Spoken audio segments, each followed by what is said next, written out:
오늘 제목은요, 부모에게 보답하기를 배우게 하라입니다. 한번 따라할까요? 부모에게 보답하기를 배우게 하라. 오늘은 어버이 주일입니다. 좋은 부모님을 주신 하나님께 감사하고 부모님의 은혜를 기억하는 주일이 어버이 주일이에요. 여러분, 부모님의 은혜를 감사하고요, 또 부모님께 또 은혜를, 또 부모님을 공경하는 것은요, 동서고금을 막론하고 모든 사상과 종교에 다 있는 얘기죠. 좋은 윤리, 모든 도덕들, 이 모든 것들이 다 부모에 대한 공경을 다 이야기하고 있습니다. 부모를 무시하라 라고 말하는 종교는 없어요. 그죠? 근데 우리 기독교는요, 단순히 윤리 덕목으로 끝나는 것이 아니라 이것이 신앙의 본질임을 얘기하고 있어요. 오늘 성경 말하기를 내 부모를 공경하라 하나님께 말씀하셨잖아요. 그리고 이것은 계명 가운데 있습니다. 계명은 뭐예요? 해도 되고 안 해도 되는 옵션이 아니라 뭐예요? 순종해야 되는 거, 꼭 해야 되는 거예요. 꼭 해야 되는 거예요. 그러니까 여러분들이 부모를 공경하지 않는 것은요, 신앙생활의 본질적인 핵심적인 것을 놓치고 있는 거예요. 성경은 말하잖아요. 내 보이는 부모를 공경하지 않고 어떻게 보이지 않는 하나님을 섬길 수 있겠냐고. 그렇죠? 보이는 부모에게 우리가 함께 제대로 섬기지 못하면서 보이지 않는 하나님을 어떻게 섬길 수 있겠어요? 특별히 우리 구약 성경에서는요, 하나님의 백성들이 이 땅을 살아가야 될 그 삶의 기준, 스탠다드를 말할 때 뭐를 말해요? 효를 말하고 있어요. 하나님을 공경하는 것처럼 누구를 공경하라고? 부모를 공경하라고. 또 부모를 거역하는 것은 결국 누구를 거역하는 거라고? 하나님을 거역하는 것이라고 그렇게 가르치고 있습니다. 아시는 것처럼 10계명이 있잖아요. 하나님께서 우리에게 주셨던 중요한 그 계명 10가지가 있잖아요.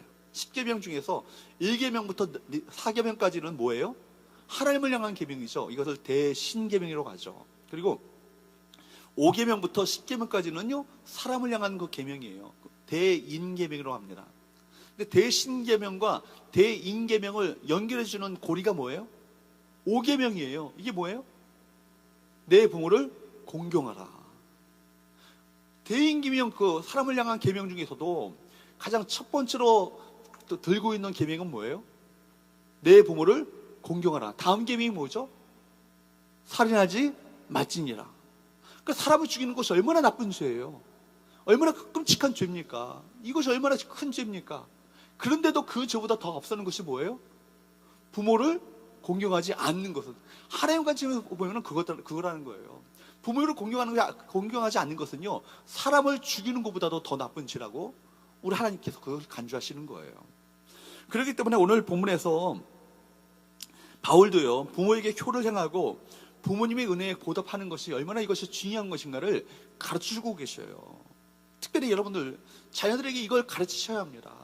가르쳐야 자녀들이 하나님의 은혜 가운데 살게 되고요, 하나님의 축복을 이어받는 자녀가 되어지는 거예요. 나가 잘 되라고 부모에게 이거 보답하라는 것을 가르치는 것이 아니라 우리 자녀들이 잘 되도록 하기 위해서 이것을 가르쳐야 한다는 것입니다. 우리 오늘 읽은 디모데 5장은요, 사도 바울이 아들과 같은 디모데에게 교회에 속한 모든 성도들을 어떻게 대할 것인가, 어떻게 그들을 섬길 것인가, 어떻게 목양할 것인가, 그걸 가르쳤던 이 말씀이에요. 아시는 것처럼 디모데는요, 20대 새파란 청년입니다. 새파란 청년이고 마음도 유약하고 여려요. 근데 그가 담임하고 있었던 에베소 교회를 어떻게 섬길 것인가, 얼마나 마음이 근심이 많았겠습니까? 염려가 많았겠습니까? 그래서 하나하나를 바로 어떤 믿음의 아버지로서 사도 바울은 디모데에게 하나하나를 가르쳐주고 계신 거예요. 가르쳐주고 있는 거예요. 그러면서 어떻게 목양할 것인지, 어떻게 목회할 것인지를 가르치면서 말하기를 1절과 2절 말씀에 보면은 교회 안에 연세 많으신 노인들 보면 어떻게 대하라고요? 꾸짖지 말고 권하되. 아무래도 노인이 되다 보면 여러 가지 어떤 판단력이 흐려지지 않겠습니까? 그럴 때 꾸짖지 말고 권하되 어떻게 대하냐면 자기 아버지를 대하는 것처럼 대하라. 이렇게 이야기합니다. 연세 많으신 우리 여자분들에 대해서는 마치 자기 어머니를 대하는 것처럼 대하라고. 젊은 여자들에게는 온전히 깨끗함으로 자매에게 대하는 것처럼 하라고 이렇게 말합니다. 그러면서 본문 4절이 나오는 거예요. 본문 4절 말씀을 보게 되면 이렇게 말씀하고 있습니다. 4절 말씀을 보도록 할까요? 시작.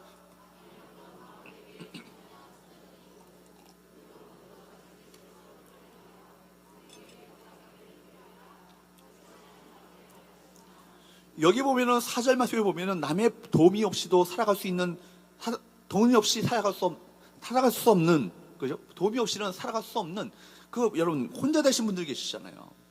그 당시에는 여자들에게 경제권이 없어요. 지금은 여자분들도 참 남편보다 더 돈 잘 버시는 분들 많잖아요. 그런데 그 당시에는 여자들이 경제권이 없기 때문에, 경제력이 없기 때문에 혼자 된다는 것 자체가 얼마나 참 힘든 삶을 살아야 되는지 모르는 거예요. 그 남편이 먼저 죽었기 때문에 여러분 무시받기 쉬운 과부들의 그 자녀나 그에게 손자가 있거든 무엇보다 먼저 자기 집에서 효를 행해야 된다, 이런 얘기를 합니다. 여러분 과부 자녀들과 과부 손자들만 효를 행해야 되나요? 이 말씀은 우리 모두에게 하시는 말씀이라고 생각합니다. 그렇다면 어떻게 하는 것이 부모님을 잘 섬기는 것이 될 것이고 부모님에게 효를 행하는 것이 될 것인가, 오늘 말씀을 통해서 세 가지 교훈을 얻을 수 있기 바랍니다. 첫 번째, 따라할까요? 먼저 자기 집에서 효를 행하라. 다시 한번요. 먼저 자기 집에서 효를 행하라. 사절 말씀에 보면은 만약 어떤 과부에게 자녀나 손자들이 있거든 그들로 그 다음에 뭐가 나와요? 먼저 자기 집에서 효를 행하라고. 이 먼저라는 말이 어떤 의미일까요? 여러분 먼저라는 얘기는요 첫 번째, 두 번째, 세 번째 그 얘기가 아니에요. 우선순위를 말하는 거예요. 히브리어로 프로톤을 말한대요. First of all, 모든 거에 가장 우선적으로, 가장 첫 번째 것으로, 가장 중요하게, 이게 이런 뜻을 갖고 있거든요. 그러니까 이 집안에서 효를 행하는 일이 무엇보다도 어떤 것보다도 우선시 되어야 할 중요한 것임을 성경은 말씀하고 있습니다. 여러분 자연 세계를 유지하는 기본 원리가 있는 것처럼 인간 세계에도 인간 세계를 움직이는 기본 원리가 있죠. 물이 위에서 아래로 흐르는 것처럼 이것은 자연의 기본 원리입니다. 마찬가지로 가정에서 부모가 자녀를 사랑하는 것, 또 자녀가 부모에게 효를 행하는 것, 이거 인간 세계를 움직이는 기본 원리입니다. 그렇기 때문에 이것은 그렇기 때문에 부모에게 효도하는 것은요 옳은 것이고 바른 것이고 마땅히 해야 되는 거예요. 사람 보기에도 그렇고요, 하나님 보시기에도 그런 거예요. 이것을 무시한다면, 이것을 어긴다면 인간다움을 잃어버리는 겁니다. 여러분 요즘 애들 말로 인간의 길을 포기하는 거예요. 그렇죠? 여러분 이것을 어긴다면 인간다움을 잃어버린 것이 될 것이고 가정의 질서가 깨지는 것 아니겠습니까? 그러므로 부모님의 은혜를 알고 여러분 부모에게 잘하는 것, 집에서 마땅히 자녀들에게 가르치고 행하도록 해야 할 일이라는 것입니다. 가장 우리가 자녀들에게 가르쳐야 될 것들이 얼마나 많이 있습니까? 그죠? 얼마나 많이 있어요. 근데 그 중에서도 가장 우선적이고 으뜸되며 가장 중요한 것이 뭐라는 거예요? 자녀들로 하여금 부모에게 효를 행하도록 이것을 배우게 하는 것, 가르치는 것, 이것이 으뜸이라는 거예요. 여러분 우리 가정에서 자녀들에게 무엇부터 먼저 가르치고 계십니까? 사실 자녀들에게 가르쳐야 될 것이 얼마나 많이 있어요. 요즘 젊은 부모들 보면요 자녀 교육을 얼마나 정말 중요하게 생각하는지 몰라요. 그야말로 최우선 과제입니다. 자기 못 먹고 못 입어도요 아이들을 위한 교육비만큼은요 자기 월급의 대부분을 쏟아부을 정도로 자녀들 교육이 굉장히 대단합니다. 그리고 이사를 할 때도 그 어떤 좋은 학교가 거기에 있는가, 그리고 좋은 학원이 거기 위치하고 있는가, 그런 거 다 고려하면서 이사를 갑니다. 그러니까 그 가정에 있어서 가장 최우선 과제가 뭐예요? 자녀 교육인 거예요. 부모에게 있어서. 그러니까 말하자면 가족 관계의 우선순위는요 자녀들에게 우선순위를 두고 있다는 거예요. 그럴 수 있습니다. 어떻게 보면 당연히 그래야 돼요. 그러나 잘 살펴보면요 우리가 그렇게 애를 쓰고 있는 학교 공부, 사실 부모가 가르쳐야 될 많은 것 중에 하나에 불과해요. 일부에 불과해요. 여러분 하나님의 말씀, 믿음도 가르쳐야 되잖아요. 또 삶의 도리나 다른 인생의 공부도 가르쳐야 합니다.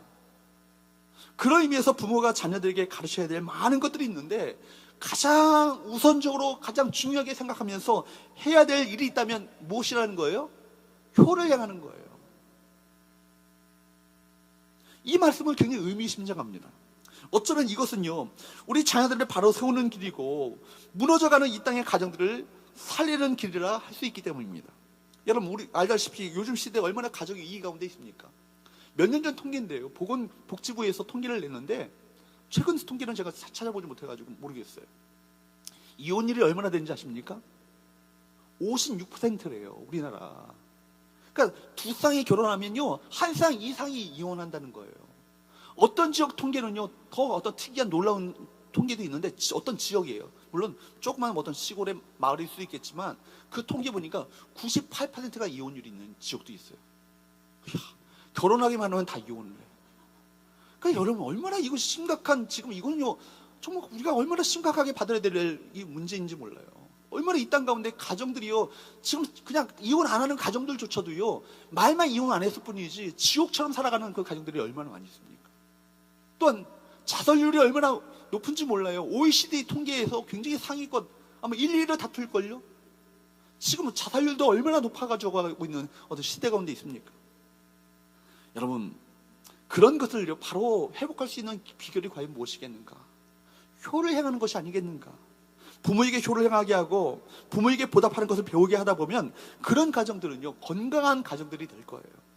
부모에게 효도하는 자가 어찌 부모가 싫어하는 이혼을 마음대로 쉽게 할 수 있으며, 효도하는 자가 어떻게 자살할 생각을, 그 부모의 가슴에 그 대못을 박는 자살을 쉽게 생각할 수 있겠습니까? 여러분, 청와대 아시죠? 우리 문재인 대통령이 살고 계시는 청와대. 청와대 옆에 동네 이름이 있어요. 효자동이라는 동네 이름 들어보셨어요? 효자동. 그리고 강화문 가시면은 효자동이 있잖아요. 종로구 효자동. 이 효자동이 어떻게 효자동이 되었는가? 동네 이름에 그 유래가 있어요. 어떤 할아버지가 실수로 손자를 이불 밑에 깔아 죽였는데 결국 이게 뭐예요? 결국 이런 비극이 나타나게 됐어요. 할아버지가 자기 이부자리를 개워 놓는다는 것이 마침 거기 자고 있었던 손자 위에 쌓아놓게 되었다는 거예요. 그래서 그 아이는 그만 잠시 뒤에 코가 막혀서 숨이 끊어지고 말았습니다.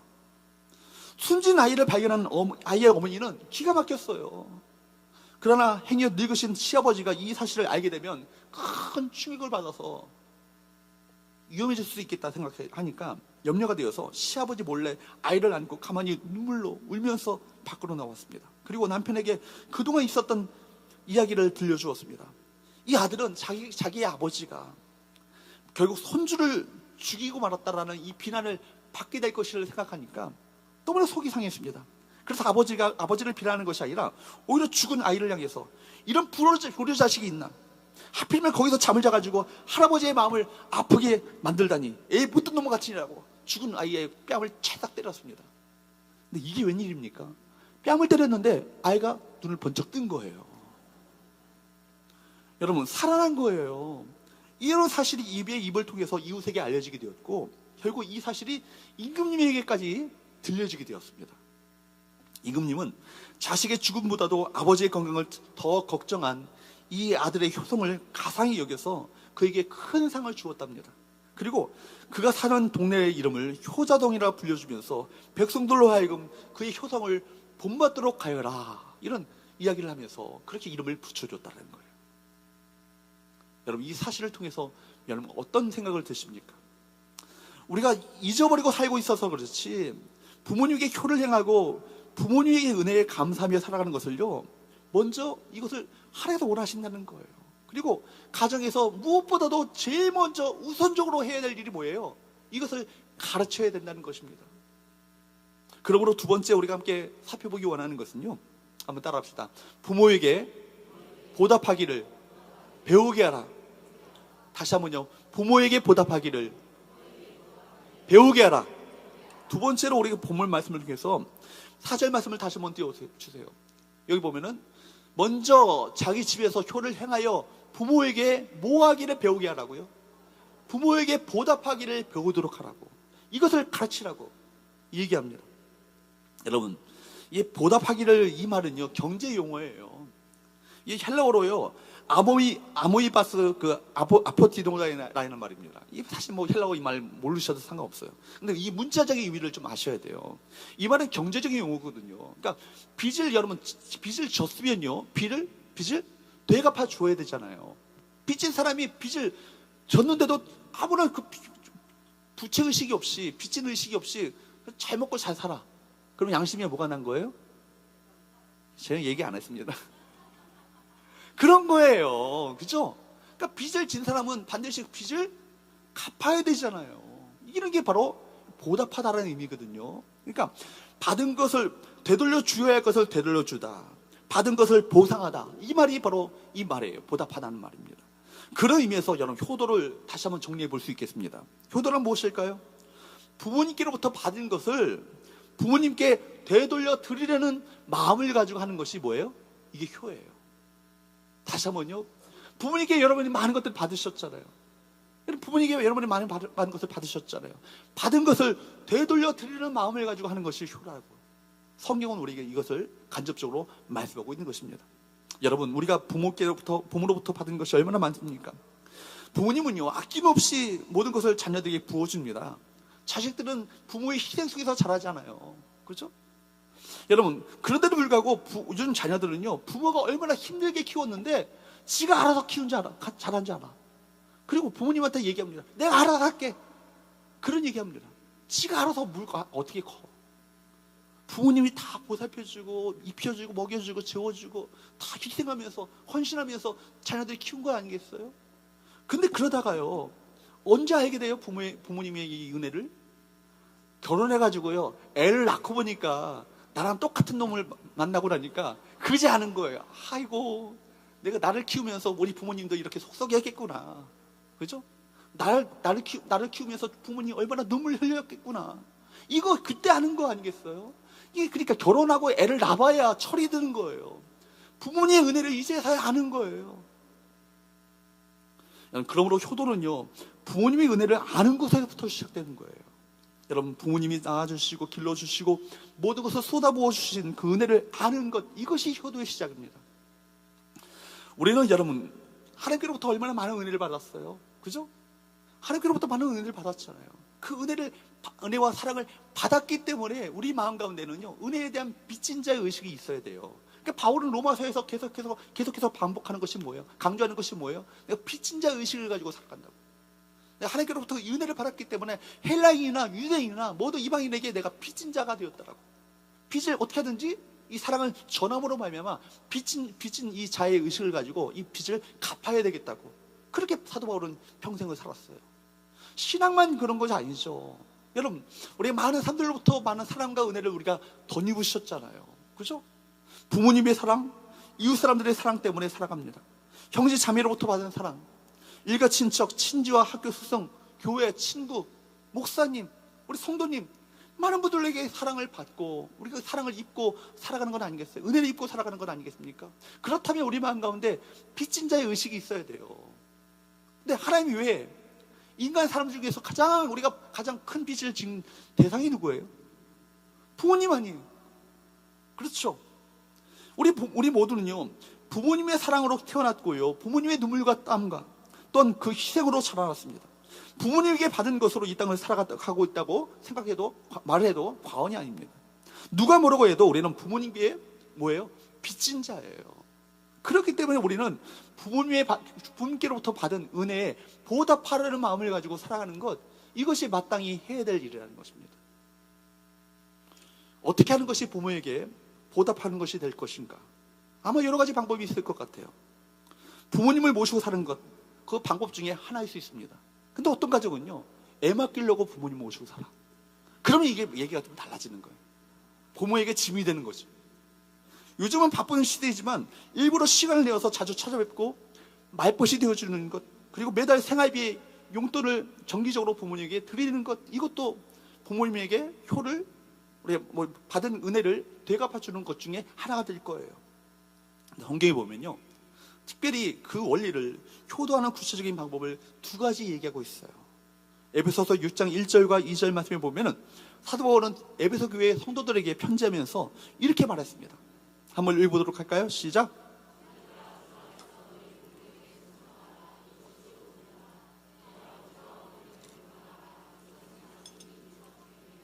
사실은 이 두 가지지만 두 가지는 연결되는 거예요. 그죠? 여러분, 부모님에게 효도하는 방법이 하나는 순종이고 하나는 공경이라고 이야기하고 있습니다. 순종과 공경, 이 두 개의 단어는요, 자녀들이 부모님을 섬기는 중요한 단어예요. 순종이라는 것은 뭘 말합니까? 실천적인 부분을 강조하는 것 아니겠습니까?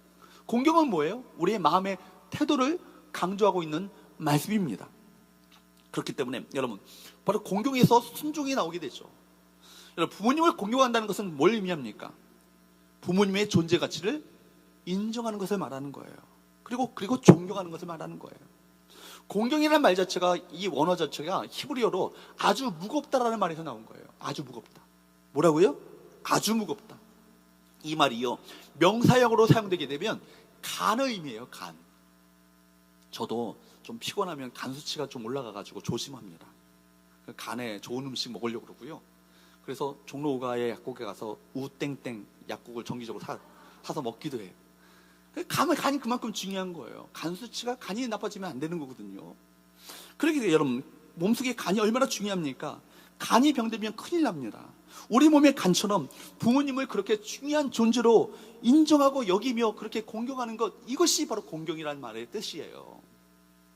부모님이 훌륭하기 때문에 존경하는 건 아닙니다. 부모이기 때문에 존경하는 거예요. 부모이기 때문에 공경하는 것입니다. 이것은 뭐예요? 하나님의 명령인 거예요. 그러므로 여러분, 우리 모든 자녀들이 예수 그리스도 안에서 부모님을 공경하고 그 공경의 마음의 태도를 통해서 부모 주 안에서 순종하는 삶의 자리로 나가는 우리 귀한 가정들 될 수 있기를 축복합니다. 자녀들에게 이것을 배우도록 하셔야 돼요. 이를 가르치셔야 돼요.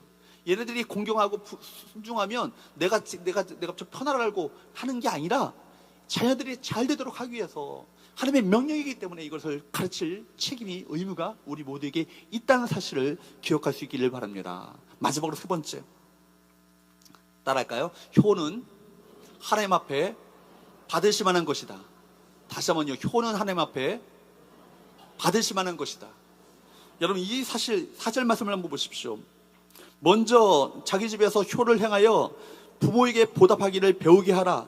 그 다음에 노란색 한번 읽어보도록 할까요? 시작. 세 번째, 우리 본문에서 주목할 말이 이거예요. 이것이 뭐예요? 하나님 앞에 받으실 만한 것이니라. 여러분, 하나님이 받으신다, 이 말은요, 예배 용어예요. 제사 용어라고요. 여러분, 하나님 앞에 우리가 제사를 드리잖아요. 이 제사가 하나님 앞에 상달되는 제사가 되어야 되잖아요.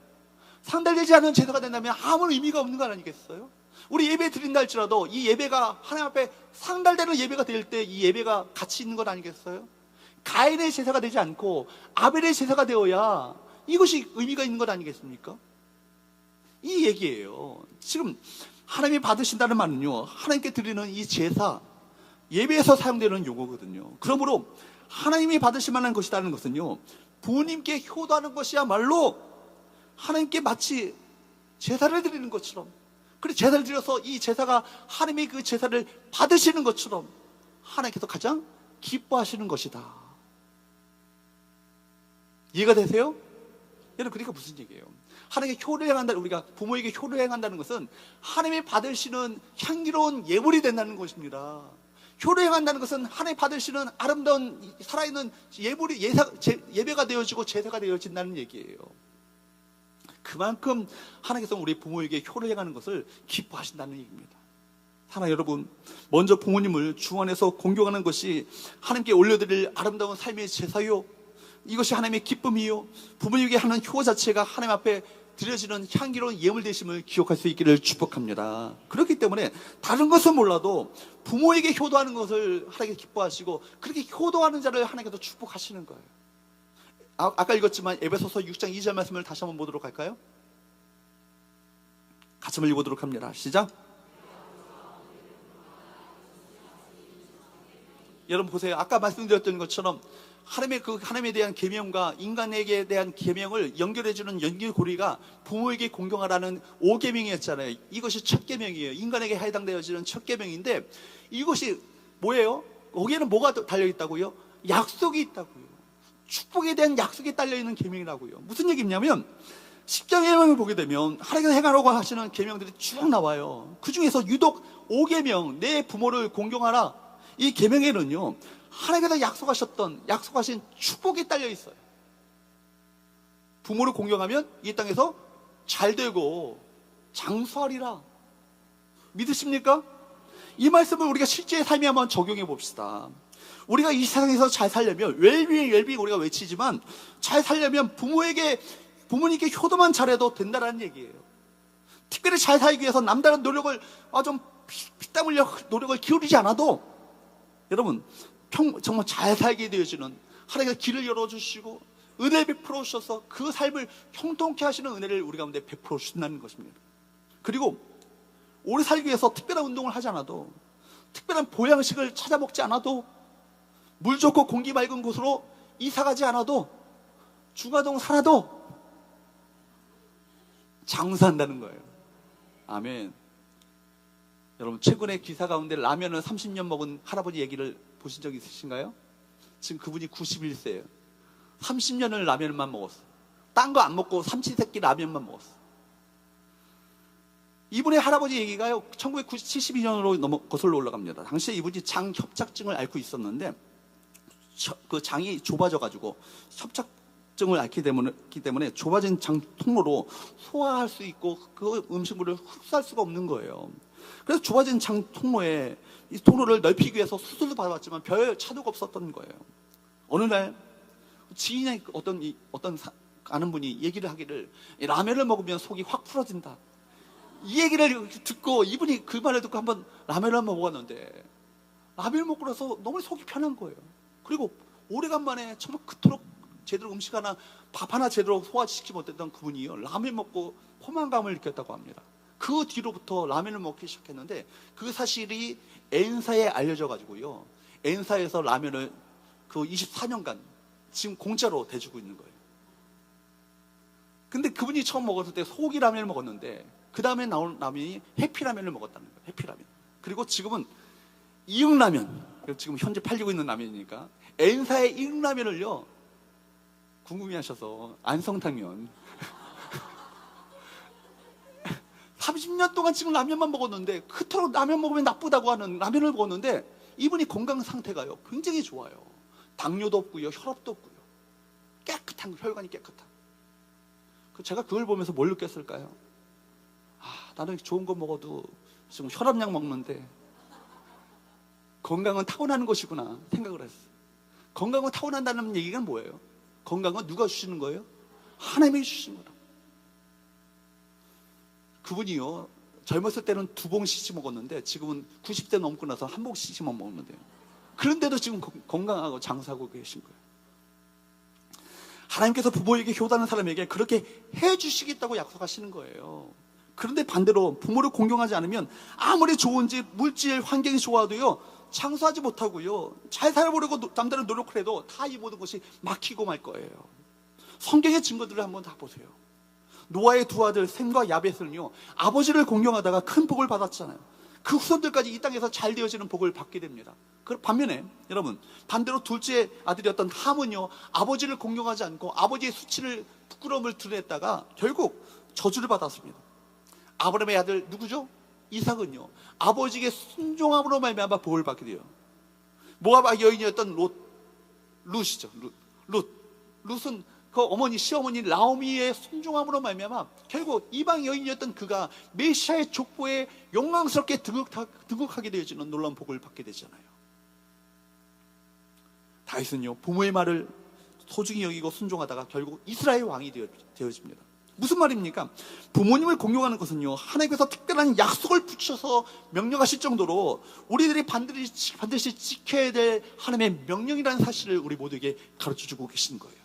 이 명령을 지키는 사람은 하나님을 기쁘시게 할 뿐만 아니라 하나님께서 준비하셨던 그 특별한 그 약속의 복을 우리가 받아 누리게 될 줄로 믿습니다.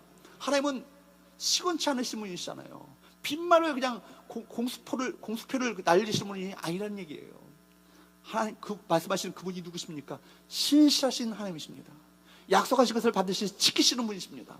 그 약속된 그 축복을 누리시는 효녀 성도들 되시기를 주님으로 축복합니다. 다시 한번 정리합니다. 여러분, 먼저 우리가 가정에서 제일 먼저 행해야 될 것이 뭐라는 거예요? 가장 중요한 것이 뭐라는 거예요? 효를 행하는 것. 이것이 가장 중요하고 우선적이며 으뜸되어진다는 사실을 여러분 기억할 수 있기를 주님으로 축복합니다. 그러므로 자녀들에게 가르쳐야 될 덕목들이 있지만 뭘 가르쳐야 합니까?